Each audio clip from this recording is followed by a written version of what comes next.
आपण रोजच्या बोलण्यात आज खूप काम केलं किंवा माझ्यात अजिबात एनर्जी नाहीये असं किती सहज म्हणतो नाही का. पण गंमत म्हणजे विज्ञानाच्या भाषेत कार्य आणि ऊर्जा या शब्दांचे अर्थ खूपच वेगळे आणि नेमके आहेत. तर मग चला आज भौतिकशास्त्राच्या नजरेतून या संकल्पनांचा खरा अर्थ काय आहे हे समजून घेऊया. ह्या सगळ्या प्रवासात आपण काही महत्वाच्या गोष्टी बघणार आहोत. सगळ्यात आधी विज्ञानाच्या दृष्टीने कार्य म्हणजे नेमकं काय.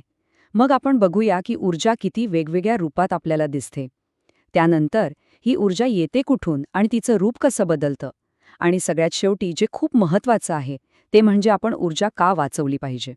चला तर मग सुरुवात करूया आपल्या पहिल्याच प्रश्नापासून.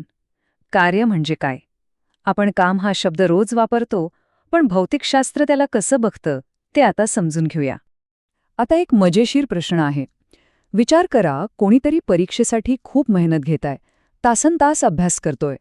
पण गंमत म्हणजे विज्ञान म्हणतं की इथे काहीच कार्य झालं नाही. आता असं का बरं. हे चित्र बघा.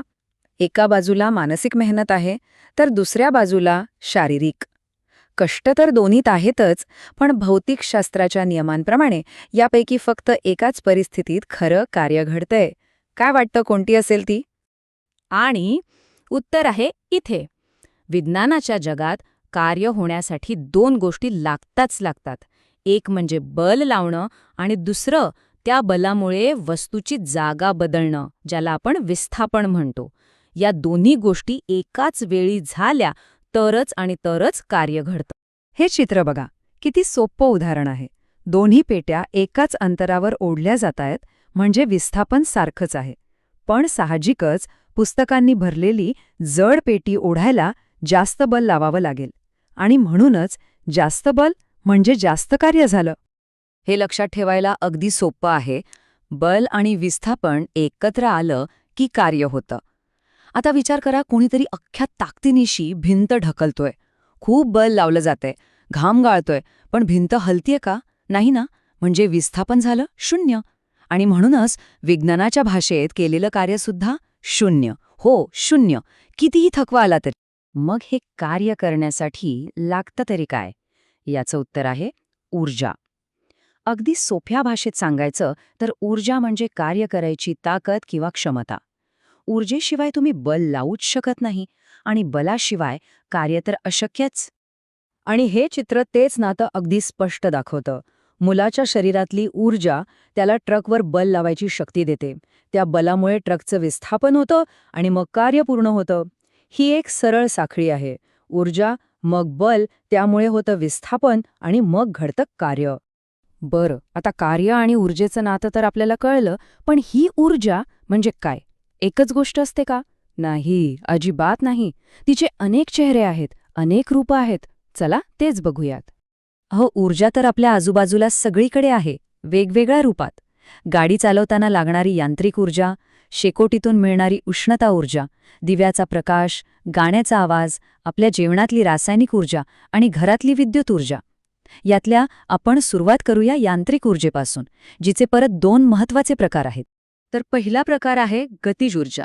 नावावरनच कळतंय, ही आहे गतीची ऊर्जा. धावणारी गाडी असो, उडणारा पक्षी असो किंवा वाहणारं पाणी, कोणतीही वस्तू जी गतिमान आहे तिच्यामध्ये गतिज ऊर्जा असतेच. इथे बघा, पहिली गोटी वेगात येते म्हणजे तिच्यात आहे गतिज ऊर्जा.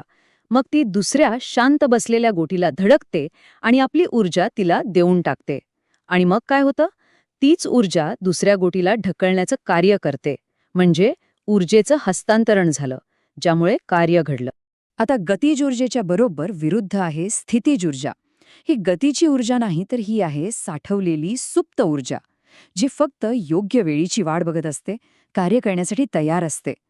गलोलीचं उदाहरण एकदम परफेक्ट आहे. जसं आपण गलोलीचं रबर मागे खेचतो ना, तेव्हा त्यात ही स्थितीज ऊर्जा साठवली जाते. आणि मग आपण ते रबर सोडताच काय होतं, ती सगळी साठवलेली ऊर्जा एका क्षणात गतिज ऊर्जेत बदलते आणि दगड सुसाट पुढे जातो. म्हणजे ऊर्जा एका रूपातून दुसऱ्या रूपात सहज बदलू शकते, हे तर कळलं. पण मग प्रश्न येतो की ही ऊर्जा मुळात येते तरी कुठून. चला याच प्रश्नाचं उत्तर शोधूया आपल्या तिसऱ्या भागात. ही गोष्ट खूपच भारी आहे, कधी विचार केलाय की आपल्या घरातला बल्ब पेटण्यामागे सूर्य असतो? नाही ना? पण बघा कसं. सूर्य समुद्राच्या पाण्याला तापवतो. त्या पाण्याची वाफ होते, ढग बनतात, मग पाऊस पडतो आणि हे सगळं पाणी धरणात साठतं. आता ह्या उंच ठिकाणी साठलेल्या पाण्यात कोणती ऊर्जा असणार?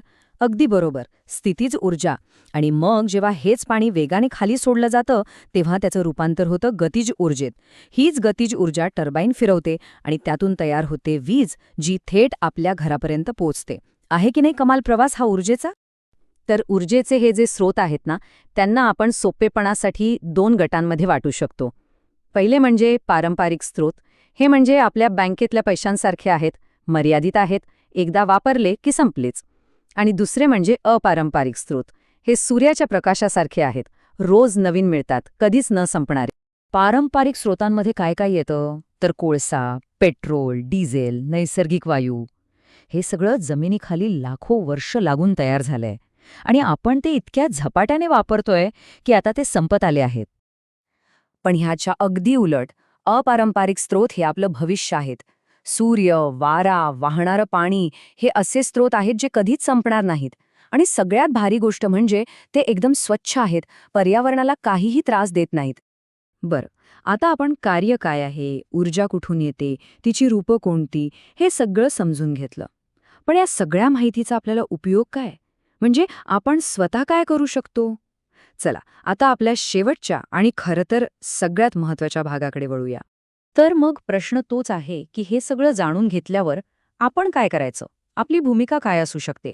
याचं उत्तर आहे हरित ऊर्जा, किंवा ज्याला आपण ग्रीन एनर्जी म्हणतो. म्हणजे अशी ऊर्जा जी तयार होताना धूर, कार्बन किंवा दुसरे घातक वायू बाहेर टाकत नाही, जी आपल्या पृथ्वीला आजारी पाडत नाही. आज बघा, ग्लोबल वॉर्मिंगसारखी संकटं आपल्यासमोर उभी आहेत. यावर मात करण्यासाठी स्वच्छ ऊर्जेचा वापर करणं हाच एक महत्त्वाचा मार्ग आहे. आणि जाता जाता हा एक विचार नक्की लक्षात ठेवण्यासारखा आहे. विजेची बचत ही एका अर्थाने विद्युत निर्मितीच आहे. याचा अर्थ खूप खोल आहे. जेव्हा आपण गरज नसताना एक दिवा बंद करतो, तेव्हा आपण अप्रत्यक्षपणे वीज निर्माणच करत असतो. हे असं छोटे छोटे बदलच पुढे जाऊन खूप मोठा फरक घडवतात. त्यामुळे पुढच्या वेळी खोलीतून बाहेर पडताना तो स्विच बंद करायला विसरू नका. कारण ऊर्जेचा प्रत्येक कण महत्त्वाचा आहे.